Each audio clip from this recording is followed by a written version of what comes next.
नमस्कार, मैं हूं गुरदीप और आप देख रहे हैं state knowledge TV Hindi news.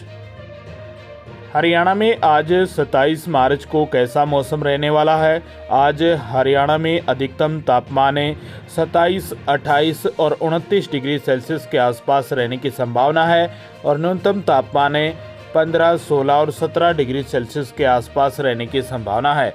मौसम विज्ञान विभाग के पूर्वानुमान के अनुसार मौसम विज्ञान विभाग ने कहा है कि आज आमतौर पर मौसम खुश्क और साफ ही रहने की ज़्यादातर संभावना है। केवल एक दो स्थानों पर बादलवाही देखने को मिल सकती है। आज रात्रि में मौसम में बदलाव ज़्यादा देखने को मिलेगा और हल्की छिटपुट बूंदाबांदी हो सकती है एक दो स्थानों पर। हरियाणा में एक बार फिर से आय वेरिफिकेशन हुई है परिवार पहचान पत्र में। परिवार पहचान पत्र के कारण एक बार फिर से हरियाणा में बीपीएल राशन कार्ड काट दिए गए हैं। राशन पर फिर हुआ संशय। यमुनानगर में सर्वाधिक बीपीएल कार्ड काटे गए हैं, 10,000 कार्ड कटे हैं। आय वेरिफिकेशन के बाद 7 जिलों में 21,000 राशन कार्ड कट गए हैं। आप परिवार पहचान पत्र की ऑफिशियल वेबसाइट पर जाकर चेक कर सकते हैं कि यदि आपका पहले राशन कार्ड बना हुआ था, अब आपका कट गया है या नहीं कटा है, क्योंकि अब हर महीने आपके राशन कार्ड अपडेट होंगे। यदि आपकी इनकम 1,80,000 रुपये से कम है तो आपका कार्ड बन जाएगा। और भी कई कंडीशन है, यदि वो भी आप पूरा करते हैं तो कार्ड बन जाएगा। यदि एक भी कंडीशन आप पूरी नहीं करते हैं तो आपका कार्ड कट जाएगा। हरियाणा विद्यालय शिक्षा बोर्ड भिवानी के अध्यक्ष डॉक्टर वीपी यादव और सचिव करशन कुमार ने बताया कि 10वीं और 12वीं की परीक्षा पेपर लीक के चलते कुछ परीक्षा केंद्रों पर रद्द कर दी गई थी। अब रद्द की गई परीक्षाएं 29 और 31 मार्च को जिला मुख्यालय में करवाई जाएगी।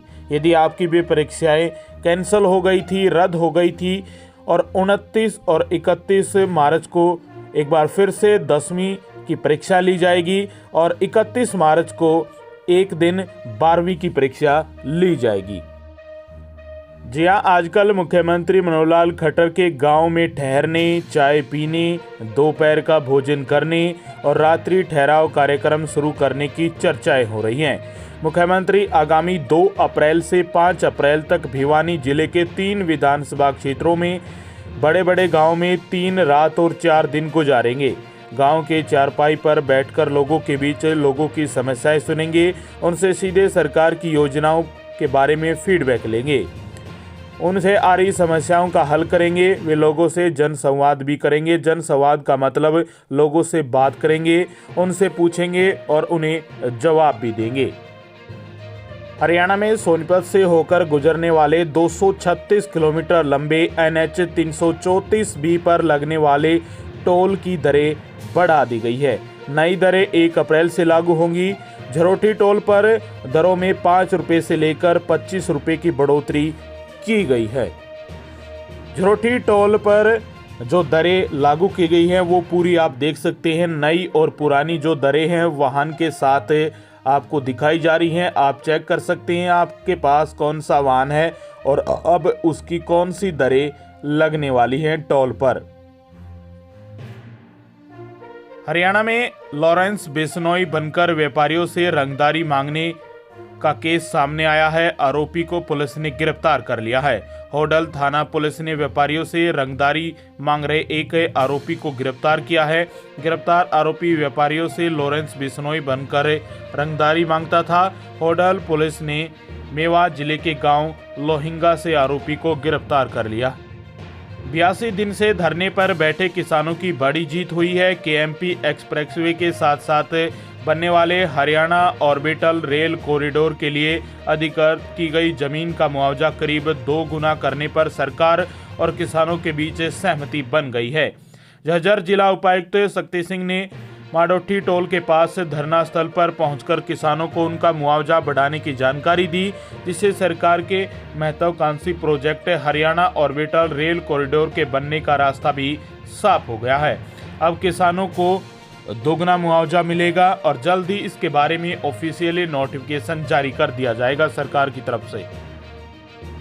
प्रदेश में बेमौसमी बारिश और ओलावृष्टि से जिन किसानों की फसलें बर्बाद हुई है, उन्हें मुआवजे के लिए पहले मेरी फसल मेरे ब्यौरे पोर्टल पर फसल का रजिस्ट्रेशन कराना होगा।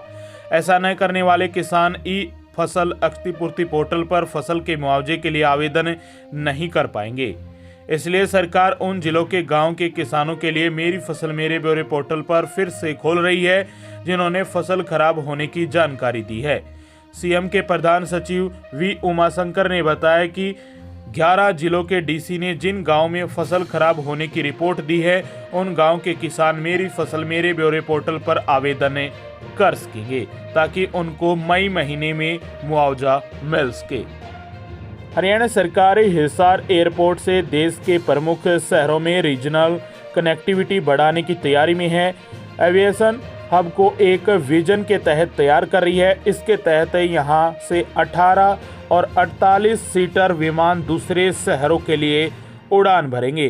डिप्टी सीएम दुष्यंत चौटाला ने कहा कि हिसार एयरपोर्ट को यात्रियों की सुविधा के साथ साथ इंडस्ट्रियल और कार्गो हब के रूप में भी विकसित किया जाएगा। सरकार जल्द ही हिसार एयरपोर्ट से रीजनल कनेक्टिविटी बढ़ाने के लिए जम्मू, अमृतसर, जयपुर, देहरादून, कुल्लू, शिमला, धर्मशाला, चंडीगढ़ तक उड़ान शुरू करने की तैयारी में है। हरियाणा के परिवहन मंत्री मूलचंद शर्मा की तरफ से बड़ी अपडेट आई है। परिवहन मंत्री ने कहा कि आने वाले समय में प्रदेश सरकार प्रदेश के परिवहन बेड़े में लगभग 2200 नई बसें शामिल करने जा रही है, जिसमें से जिला नूंह के लिए इस साल 30 नई रोडवेज बसें मिलेंगी। अगले वर्ष 40 रोडवेज की नई बसें जिला नूंह की परिवहन सेवा में शामिल करने की योजना है। इस साल हरियाणा में 2200 नई बसें आ रही हैं, और ताकि लोगों को सुविधा हो सके परिवहन में। प्रभावित किसानों को राहत देने के लिए 1 सप्ताह के लिए खुला मेरी फसल मेरा ब्यौरा पोर्टल। यदि आपने रजिस्ट्रेशन नहीं करवाया था, जल्दी से जल्दी करवा लीजिए। पोर्टल पर पंजीकृत होने उपरांत ही ओलावृष्टि और बरसात से हुए खराब के लिए किसान क्षतिपूर्ति पोर्टल पर कर सकते हैं आवेदन, तभी आपको मुआवजा मिल सके। प्रॉपर्टी टैक्स यदि आप समय पर नहीं भुगतान करते हैं तो आपकी प्रॉपर्टी की सीलिंग और नीलामी हो सकती है। ब्याज में 40% तक छूट मिल रही है। 31 मार्च 2023 तक प्रॉपर्टी टैक्स का भुगतान करें। अधिक जानकारी के लिए आप टोल फ्री नंबर पर कॉल कर सकते हैं 1800 180 1817 पर। नगर परिषद सोहना, पटौदी मंडी, नगर पालिका फरोखनगर के प्रॉपर्टी मालिकों के लिए भी ये आदेश जारी किया गया है। अब मनरेगा मजदूरों को प्रदेश में बढ़कर मिलेगा योजना का लाभ। हरियाणा के मजदूरों का मानदेय बढ़ा दिया गया है। पहले 331 प्रतिदिन की जो दिहाड़ी थी वो मिलती थी मजदूरों को। अब हरियाणा में नया मानदेय होगा और अब 357 रुपये प्रतिदिन के हिसाब से जो दिहाड़ी है वो मिलने वाली है। हरियाणा के गृह मंत्री अनिल विज जनता दरबार लगाते थे, लेकिन अब बड़ा फैसला लिया है कि अब जनता दरबार नहीं लगेगा। अब वे केवल अपने गृह जिले के लोगों की समस्याएं ही जनता दरबार लगाकर सुनाई करेंगे।